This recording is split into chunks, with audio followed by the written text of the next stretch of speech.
Hey everybody, welcome back to this old trike. Haven't put a video out in missed 2 weeks. And dang it, I don't want to miss a third, but I don't got anything necessarily prepared. So we're gonna make something up. I don't really know what I'm doing right now. I don't think my gimbal knows what it's doing either. But as you can see, the leaves are pretty much out of the trees. We've been burning them on the burn pile. My son does a terrific job getting all those bagged up. Is my lens dirty? Let me clean this lens. I think that's better. Anyway, anybody home? Anybody in the shop here? Nope. It's just me. As you can see, shop looks the same as what we've been looking at for months. Months and months. We've had some changes out here. Out in the big room. Oh, look at this. You gotta see this.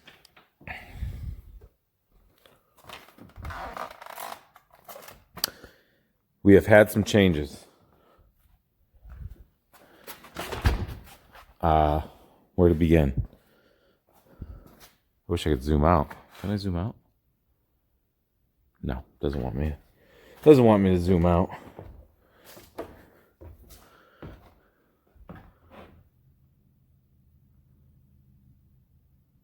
We've got things wadded in here as tight as we can. This isn't going to be like final answer how things are going to stay for the winter, but this got me my boats. 2 boats. I'm hoarding boats now. No, we just bought this pontoon boat. We're going to sell this one in the spring. Best to buy in the fall, sell in the spring. Meanwhile, we got to stand some machines up on end to make things fit. I feel like I've got more space out in my other room than I normally do for the winter, but I don't think I'm up more machines. I don't know where I'm at. I don't know why I've got so many machines. Let's look at the other room quick.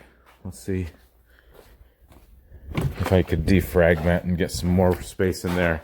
You know what we could do? We could talk about winterization. That's what we'll do. That's a good subject. You got, let's say, hypothetically speaking, you got like 115 Honda ATVs, right? And you're like, I'm just gonna have all these Hondas. What do I do for the winter? Here's a prime example of things that stink about winter. The dreaded soft tire. You know, I keep an air tank out here, so I'm dosing them up, but temperature changes are happening. This thing's listing to the starboard. Other tires are getting soft. Let's get some lights on in here. How does a guy winterize all these? Well, we could do this in 2 ways. We could talk about how I do it, and we could talk about how you should do it, which are 2 different things. I think people sometimes assume I've got all my stuff together when it comes to maintaining these and giving them the best possible life they could have. And I try. But dang it, there's just too many. And I fail. Like, look at this 200S with a soft tire. I got to dose that up. I just had that out for the 84 video 3 weeks ago. And now it's got a flat. So what are the winter things to think about? Gas in your tanks, gas in your carburetors, original tires that are extremely hard to replace on concrete floors. These are all the things that should be thought about when you're winterizing. You know, carbs leaking like this one on this machine. That's my 1970 US 90 from my friend Ben Roberts. Got a little drip of gas on the floor. But the worst thing for these balloon tires is to sit on concrete that is prone to dry out the rubber. You'll see some of these I've got jacked up and sitting on stuff, but you know, this thing's listing, so that tire is losing air. Going down. Because when they sit like this, what happens? They get a crack, and then it's no good. Here, let's investigate this. Let's see how bad it is.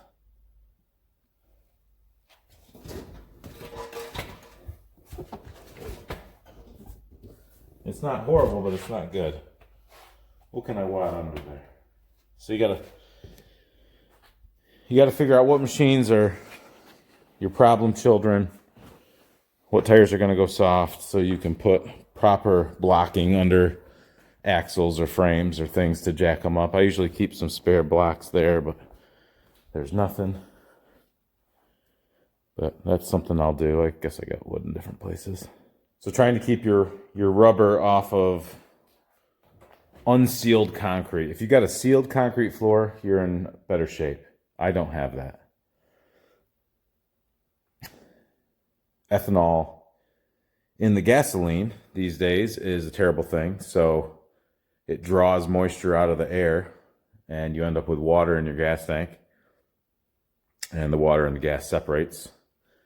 And you can end up with rust in your tank from the moisture that the gas has pulled out of the air. So I only put ethanol-free gas in all of these. They sell it at a local chain of gas station convenience stores. If they don't sell that near you, you could look at cans of VP, which can get pricey. Usually aviation fuel doesn't have ethanol in it. Or you could drain the tank, but you could still draw moisture because you could have condensation and issues from that. So in that case, you could use fogging oil or two-stroke motor oil just to roll it around in there, but you got to get coverage on everything. So for the most part, there's gas in all my tanks. Like this 83-200X. Let's listen right here. I'm right next to it. Doesn't sound like there's any gas in that tank, actually. This 86 SX that my son likes to flip over. Oh yeah, there's gas in that tank. Let's look at it.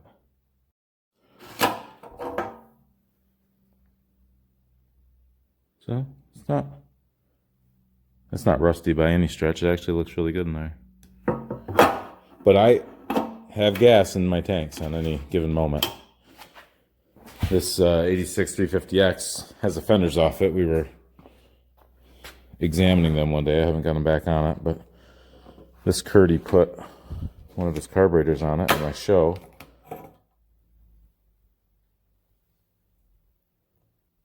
It's a nice tank inside. See, this has been painted. That you can tell. Travis painted this. But you could tell up around the fill, the paint doesn't normally go all the way up there. See how that looks like that? That's one way to tell if your tank's been painted, I suppose. So, let me turn this around. So that's a little bit on the question of, do I store my machine with gas in the tank? Do I not? Personal decision. The safest way to do it is, and the easiest way to do it is probably fill it right up with ethanol-free gas, and that way you can't draw much moisture or condensation.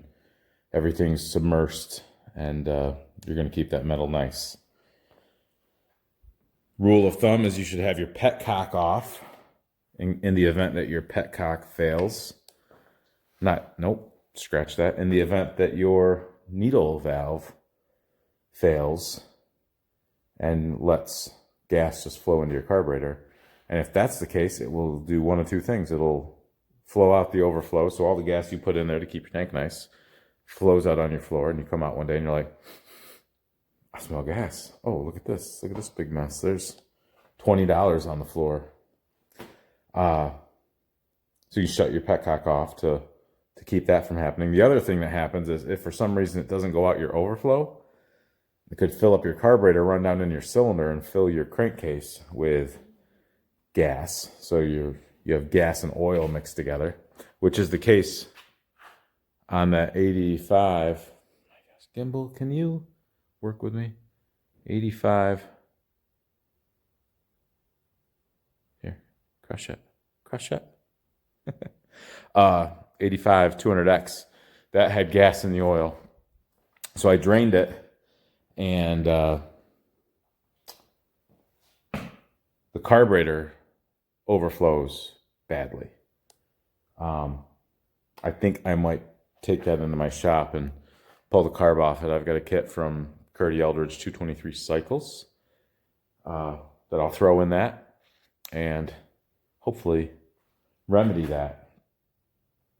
So full tank, petcock off.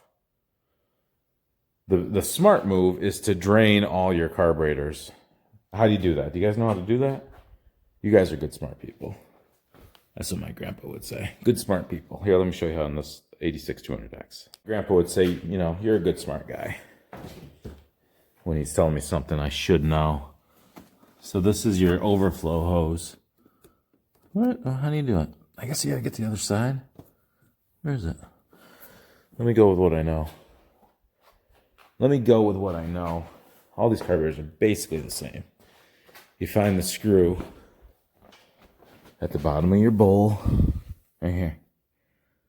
You back that out, and that lets all the gas in your bowl, you got to shut your petcock off first, but that lets all the gas in your bowl drain out the hose. So if you want to collect that, you can collect it. If you just want to let it go on the floor and make a mess, you could do that too. So that'd be draining the bowl. Petcock off, tank full of gas.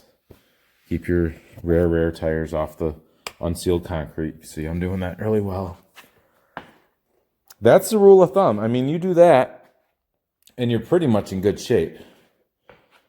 But then you're going to have things like this, where tires are going to leak air. You can keep dosing them up, but then you got to play that game all winter, so it's almost better to... here, let me show you. I'll go to the other room. I'll show you what I do to remedy that. So you don't have to worry about it all year. You can do this sort of thing, because I know the front tire on this 87 125M goes soft. You can do that. That's one option. That's more of a front tire remedy. Rear tire, you really got to support things at the axle. All right, now forgive my mess. We're gonna weave our way around in here. Here's the pink Palomino. I'll show you different things I've done. I've done this. This is for like a 125M, 110, probably fit a 200S, 185S. This will go in and around the front tire, and it'll catch the bottom ends of the forks. And that's one way I do it. I have a bunch of these that I've cut. I think they measure 7 inches. So that keeps things off the floor. You'll see random things laying around. I have this. This is my little battery operated air compressor, handheld air compressor. Let me show you over here. Man, this is such a good video. Like, look at this 110. That's a recipe for disaster right there. That's an incorrect tire for this year of this machine. 84 would have had that tire, but that's the wrong year for an 83. Would have just had knobbies. But I do these sorts of things. So that's just one 2x4 and another 2x4, keeping this tire off the ground. Why does that go soft? What's this tire off of? Do you know? Do you know? Just by looking at the tread? That is off a 250SX. Very good. PV301. PV301 is for a solid rim, not a split rim like an 85 110 would have. The difference being, tires meant for split rims have big, thick meaty beads to help seal them up. So this goes soft, probably because it's just leaking out around the bead. It's the wrong tire for this machine. It looks good on this machine, but you'd have to put a tube in there to have confidence. Look at this. So then you can do this. Stand them up on end. You're running out of room. Does that hurt the machine? I don't think so. Now, let me wait a minute. That's my opinion. I don't know for a fact. There's me. I don't know that for a fact. I have not had any issue in doing it, with one exception. Here's some of those tires. PV 301. What's PV stand for? Anybody? Anybody? Bueller? Pro Vector. Okay, very good. I can tell you guys watch all my videos. You're getting all the knowledge. All the things I think I know.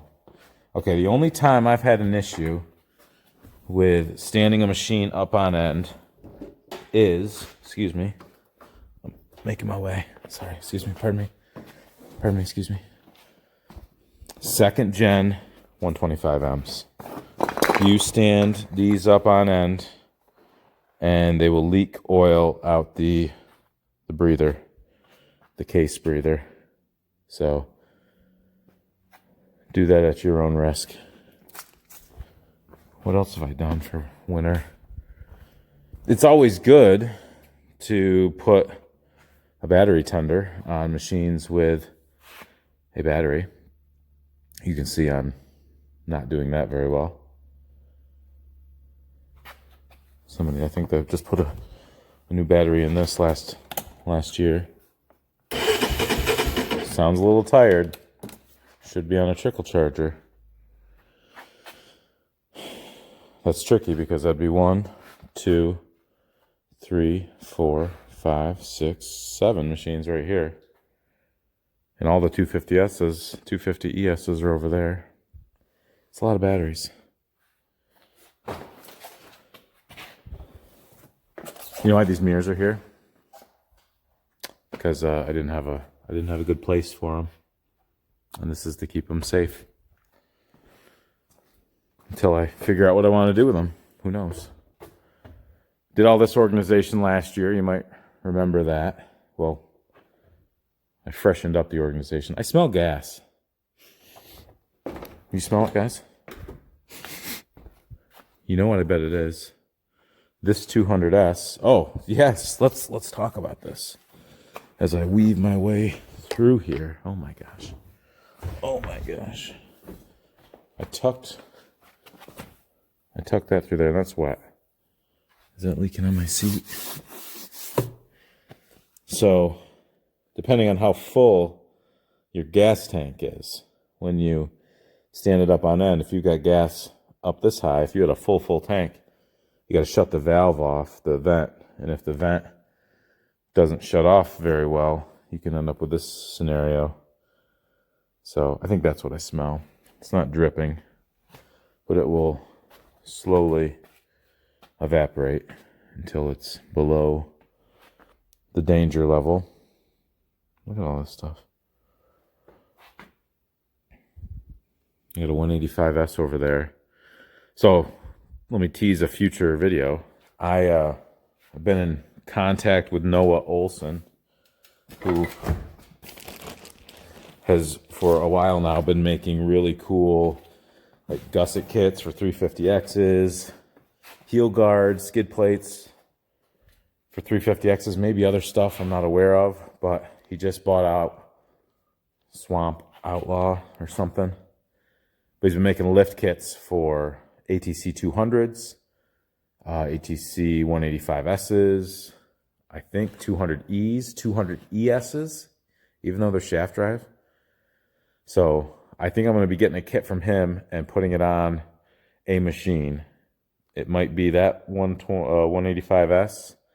It might be this.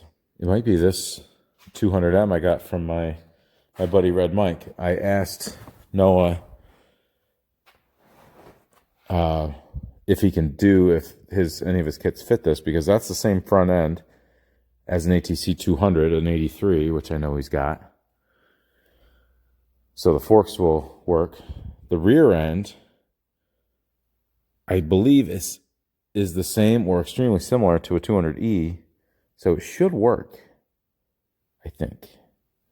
But I wasn't even going to keep that machine, but if I can jack it up and do something with it and show you guys some cool products in the process, I might do that. But what else? Campers in here. New boats in here. Tri-Tune. It's a 2015. Oh, gimbal, come on. Wow, fighting me. 2015 Maritou with a 250 horse outboard on it. So that's exciting. This guy was getting a little tired. 2004 Four Winds. Nice boat, but I miss having the openness of that. Pink Palomino's doing good. I gotta build one of these. Not a pink one, but I gotta do one for my son, Bennett. His desire to build one is what started it, so. But this isn't how I'm gonna leave it. This is what I needed to do to get the boat in, and now I know where my boundaries are, so I can organize up to that and figure out what I'm doing. But this was a good little walkthrough to talk about what we need to do in the winter times to winterize our stuff for storage. It's just some random nice 85 350X fenders. This will be my son Bennett's build when we get there. Got some cool first gen 250R fenders from my buddy Ben Roberts. Some random stuff. Have I taken you through here? Those are like new old stock parrot green fenders from Sean Acaro. These are the fenders, Myers, that I bought in 97 when I was redoing my 250R way back when. This is the 88 Big Red build. Everybody's wondering how's it going. It's still sitting right here. There's the motor. I got to buy some finer glass bead. I just haven't pulled the trigger. And then blast it. My buddy Donnie Bizal's got some awesome side covers for me and a new stator because this thing's all cracked to being no good. Then we can get back on that. I'm hoping to finish up the 88. My 85 250R that sits here needs to get finished up. And I got to get this 185S out of the shop here that we brought home a little while ago. But that's it for me. My battery's dying. I better say goodbye. But if you're winterizing your stuff, that's what you should do. Kind of don't necessarily do what I do. I know what I should be doing, but there's just a lot of stuff. So thanks for watching. Probably wasn't the video, you know, it could have been, but here's what it is. Have a great day.